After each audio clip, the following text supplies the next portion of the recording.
Quando se fala em cirurgia plástica, se pensa logo em beleza e estética, mas a cirurgia reparadora é responsável por ajudar e dar uma vida melhor a quem sofreu um acidente de trânsito, uma queimadura grave ou nasceu com algum problema estético. Eu vou conversar agora com o cirurgião plástico, especialista e membro titular da Sociedade Brasileira de Cirurgia Plástica, o Eduardo Sucupira. Bom dia, doutor Eduardo. Bom dia, Ermelinda. Bom dia aos seus ouvintes também, Ermelinda. Doutor Eduardo, quem deve se submeter a uma cirurgia reparadora? Todas as pessoas que necessitem de uma melhora funcional e eventualmente estética, como reparação a algum problema físico ou mesmo eventualmente psicológico. A gente tem reparado que muitas pessoas que sofrem, né, acidentes de trânsito, que às vezes ficam com o rosto, assim como a gente diz, um pouco, a pessoa fica desfigurada. Essas pessoas também podem procurar uma cirurgia reparadora e tem um êxito aí grande? Um êxito imenso. A cirurgia plástica, ela tem esse fim, né? Inclusive, são inúmeros os avanços que aconteceram num pós-guerra. Pessoas mutiladas por uma guerra, e olha, nesse momento agora a gente está vivendo, e pessoas desfiguradas, com problemas inúmeros funcionais, elas podem se reparar através da cirurgia plástica. Então a cirurgia plástica, ela existe também para isso, sem dúvida alguma. Agora, quais são as novidades, né, os benefícios atualmente da cirurgia reparadora? A cirurgia plástica, ela é indivisível, como já comentava o professor Pitangui. A cirurgia plástica, ela não deve ser dividida entre estética e reparadora, porque muitas das vezes o que a gente considera um problema fundamentalmente estético, ele pode reparar uma questão psicológica, algo que é difícil para uma pessoa conviver com algum problema físico. Inclusive atua até sobre pacientes que têm um transtorno dismórfico corporal, ou seja, uma atenção ao mínimo problema que lhe causa uma dor pessoal, uma dor psicológica muito importante. Então, a cirurgia plástica, ela, nesse binômio que nós consideramos não existir, no sentido de que ela tem uma função que é uma função geral. Mesmo quando, para, por exemplo, uma reparação, uma diminuição de mamas, a diminuição de mamas, ela promove um profundo bem-estar físico e mental. E por esse motivo a gente também está reparando. Então, os avanços são todos aqueles escolhidos pela cirurgia plástica, né? Então, ao longo do tempo, a gente tem alguns outros recursos, ferramentas que podem ser utilizadas para reparar essas várias questões. O senhor trabalhou com o Dr. Ivo Pitangui, a gente sabe que o Dr. Ivo Pitangui é considerado o papa aí da cirurgia plástica.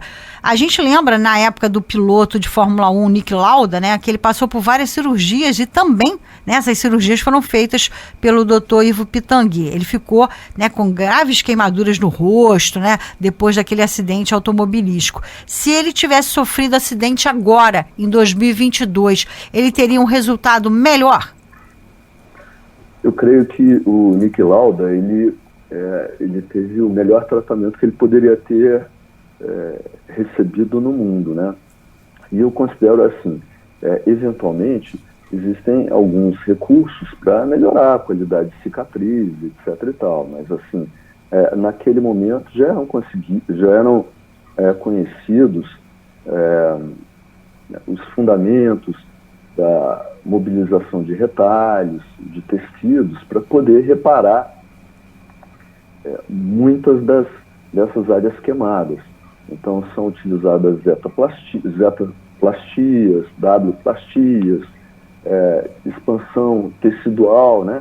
Então esses conhecimentos já existiam naquele momento e foram utilizados adequadamente. Então é muito difícil dizer que ele teria um tratamento ainda melhor do que ele recebeu naquele momento, né? Eu considero assim. A gente tem visto aí que algumas cirurgias são feitas em pessoas mais velhas, mas se essas cirurgias que de repente ou são reparadoras ou estéticas, mesmo assim que o senhor diz que não se deve dividir entre reparadoras e estéticas, se essas cirurgias fossem realizadas quando as pessoas estivessem ainda naquela fase de criança, né, na fase infantil, elas teriam um resultado melhor, tipo uma orelha, né, que a gente chama aquela chamada orelha de abano, né? Esse tipo de cirurgia ela deve ser feita com a criança com menos de 10 anos ou mais de 10 anos? Algumas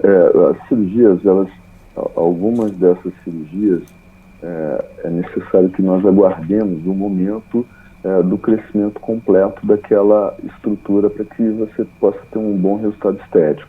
Então, por exemplo, a paracirurgia, que é a otoplastia, que é a correção da orelha em abano, ela pode acontecer a partir dos 6 anos de idade. Com 6 anos de idade, há uma maturidade dessa estrutura e, portanto, a cirurgia ela vai oferecer apenas o benefício sem qualquer efeito residual deletério ao paciente. Outras estruturas podem necessitar de complementar essa estrutura de desenvolvimento, né? Agora, por exemplo, uma cirurgia de correção, de redução mamária. Quando uma mama ela tem um crescimento muito avantajado a ponto de trazer um prejuízo físico para um paciente, pacientes que já entraram na adolescência por volta de 15 anos, às vezes podem se beneficiar da cirurgia precocemente. Não sendo assim, é importante aguardar até a maturidade para que seja tratado.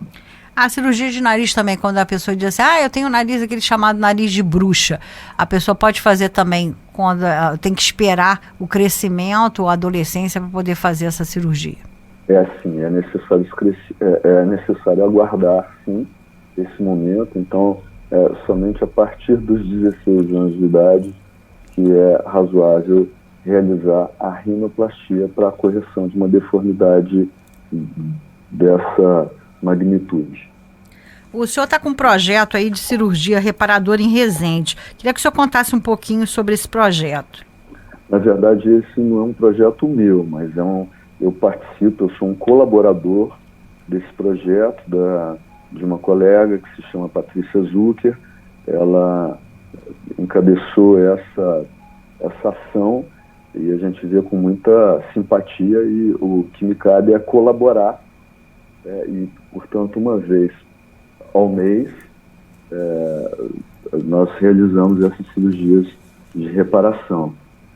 São cirurgias como as cirurgias palpebrais, cirurgias de abdômen, abdômen avental, redução mamária para mamas com crescimento acentuado, enfim, tumores cutâneos e uma série de possibilidades que o objetivo é beneficiar a população que às vezes não consegue realizar isso de outra forma e fica desamparada. Então, a cirurgia plástica ela tem uma função social importantíssima e dentro das nossas possibilidades a gente procura ajudar do jeito que pode. Esse projeto de cirurgia reparadora em Resende, ele é um projeto que beneficia as pessoas carentes, as pessoas não pagam, é um trabalho gratuito, vocês formam uma equipe, como é que funciona isso? Sim, é um trabalho filantrópico, não existe custo para qualquer paciente e esses pacientes eles são inscritos através da própria Santa Casa e seguem uma fila. A gente respeita a inscrição e, obviamente, eventualmente, alguma necessidade de uma pessoa com uma plena necessidade em alguma situação, por idade, alguma coisa nesse sentido, né? Mas, enfim, nós seguimos o rito, né? Estamos ali para beneficiar a população, sim. O projeto é realizado em Resende, mas com as pessoas de Resende ou com as pessoas de outros municípios? São pessoas só do município de Resende. Então, esse projeto é voltado para os moradores da cidade de Resende. E como é que as pessoas podem se inscrever para serem beneficiadas pela cirurgia? Devem procurar a Santa Casa de Misericórdia e se inscreverem através da Santa Casa de Misericórdia, que tem um setor próprio para isto. É um projeto aí, né, muito bonito. A gente sabe que a cirurgia plástica é uma cirurgia cara, né, que nem todos têm acesso, então exatamente beneficiando a população carente que também necessita, né, desse tipo de cirurgia, e aí vocês fazendo esse projeto bonito, né, de ser gratuito e tirarem pelo menos um dia, né, uma vez por mês? É verdade, Melinda, eu considero recompensador, sabe? A recompensa é a felicidade e a satisfação daqueles pacientes que eles possivelmente não teriam condições de se submeterem a uma cirurgia pelas vias particulares, né? Até porque envolvem custos honorários de equipe, hospitalares, uma série de questões. Então, assim, essa equipe que foi organizada pela Patrícia para desenvolver esse trabalho, é uma equipe que trabalha realmente em benefício único e exclusivo do paciente, é o nosso grande objetivo, e sem custos. Então, o deslocamento é feito com o apoio da prefeitura, a prefeitura local também custeia todos os gastos relacionados a materiais, etc. e tal. Então, o paciente não arca com nada. E, do ponto de vista do que a gente oferece ao nosso trabalho, né? Então, o projeto começou quando? Ele começou ano passado, no primeiro semestre do ano passado. Então, já aconteceram pelo menos, creio que 6 a 7 edições. E agora, em março, no último fim de semana de março próximo, deve acontecer a próxima edição. Aí a gente pode dizer que é um mutirão, né?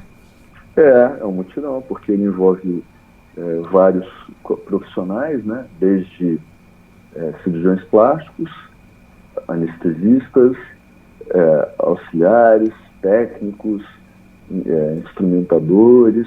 Então, assim, é um grupo bem grande e voltado para aquilo, né? Então, eu acho realmente aquela coisa, né, da gente procurar fazer um pouco do que nos cabe, né? Fazer um pouco a nossa parte para a gente retribuir um pouco daquilo que nós obtivemos quando fizemos nossa formação em escola federal e tudo mais. Então, é meio por aí. Agora, o projeto ele beneficia crianças, homens e mulheres, idosos, como é que funciona? Homens, mulheres, idosos, crianças, nós não operamos ainda, tá? O que não impede serem operados eventualmente, caso haja demanda para isso. A gente sabe que a cirurgia plástica é muito procurada exatamente pelas pessoas que têm, que se sentem mal ao se olhar no espelho, né? E acham que realmente precisam, né, dessa cirurgia. Não é uma cirurgia rápida, né? Não é tão rápida assim. Vocês conseguem fazer num final de semana quantas cirurgias? Depende do porte de cirurgias. Então, na última edição, nós fizemos cirurgias bem grandes e nós temos 3 salas cirúrgicas, né? Então, assim, quando as cirurgias são de porte maior e você tem uma limitação até da estrutura, nós realizamos em torno de 10 cirurgias por edição. Geralmente bastante. É esse o número. É bacana. E, ao mesmo tempo, você comentou alguma coisa que é um mal mal da atualidade, né? Que é o transtorno da imagem, né? Todo mundo quer estar melhor, né? Então, todo mundo se vê através das redes sociais. Então, é algo que tem um amplo alcance, né? Ele alcança desde a população mais abastada à população menos privilegiada.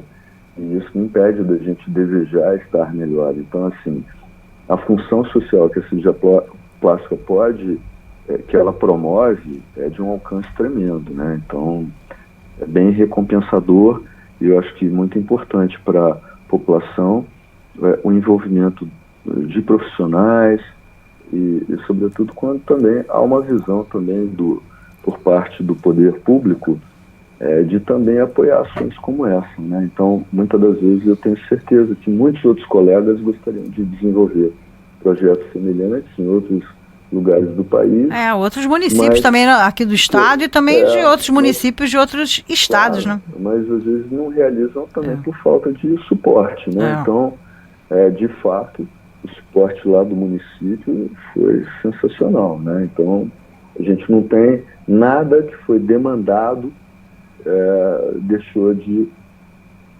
ser disponibilizado, tá? Então, por exemplo, até uma câmara hiperbárica que nós necessitamos para uma paciente para uma melhora da oxigenação dos tecidos, no caso de no tratamento de uma gigantomastia, deixou de ser realizado. Então, assim, é bem reconfortante também você saber que você está realizando alguma coisa de alta responsabilidade, mas que ao mesmo tempo você tem um suporte para poder desenvolver esse tipo de ação. Fazer um trabalho bom, né? Porque é uma cirurgia difícil, claro, e que tem que ter toda a responsabilidade, né? Claro, responsabilidade acima de tudo, porque quando nós nos envolvemos com um projeto desse porte, a gente sabe que a gente está ali para ajudar, mas a gente também não pode atrapalhar, a gente não pode colocar alguém em risco por essa pessoa ter uma condição de vida mais modesta, menos privilegiada. Então, assim, e quando a gente atua ali, naquela estrutura, a gente está bem amparado, porque existe o suporte que nós precisamos para realizarmos esses atos cirúrgicos. Doutor Eduardo, atualmente os homens também estão procurando muito cirurgia plástica, né? O que eles estão procurando mais? Cirurgia do rosto, barriga? Sim, eu creio que o preconceito ele diminuiu bastante. E como, da mesma forma, esse alcance da rede social ele também acaba estimulando a procura por cirurgia plástica, seja de qualquer gênero, né?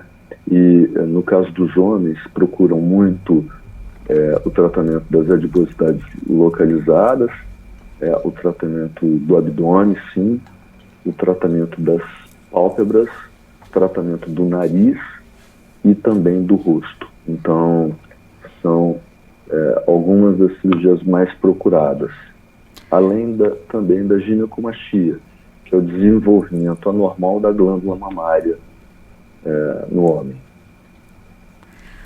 E essa cirurgia, a gente até fica pensando, porque a gente sabe, né, que o homem também pode ter o câncer de mama, mas muitos não se preocupam com isso, né? E aí, no caso dessa cirurgia, porque algumas pessoas ficam com a glândula mais desenvolvida, né, e ficam até como se estivessem com seios, né? Exato. Isso pode acontecer sem um estímulo específico, por um distúrbio endocrinológico individual, mas ele também pode ser estimulado pelo consumo de anabolizantes ou de drogas como a marihuana. Doutor Eduardo, eu queria que o senhor deixasse seus contatos, o senhor está atendendo aonde, seus contatos pelas redes sociais, como as pessoas podem fazer contato com o senhor? Então, assim, eu atendo na minha clínica particular, que fica na Barra da Tijuca, Clínica Essende. E o nosso telefone aqui é 2431-3173. E também podem me achar através do meu website, www.eduardosucupira.com.br, ou no Instagram, @Eduardo_Sucupira. São algumas das formas que a gente está presente aí no mundo digital, né? Com certeza. E quero agradecer muito a oportunidade de esclarecer um pouco do que essa especialidade tão bacana que a gente, na qual nós atuamos, e ter a oportunidade de esclarecer um pouquinho aí durante o seu programa, né? Uma felicidade grande para você, que é uma profissional de tanto sucesso e com uma audiência tão grande. Muito obrigado. Obrigado, doutor Eduardo. Eu que agradeço, e vamos marcar uma outra vez para o senhor falar aqui e contar desse projeto, né, e os tipos de cirurgia que o senhor tem feito aí junto com a doutora Patrícia nesse projeto, nesse mutirão em Resende. Eu conversei com o cirurgião plástico Eduardo Sucupira. Obrigada e tenha um bom dia, doutor Eduardo. Um bom dia para vocês todos. Obrigado.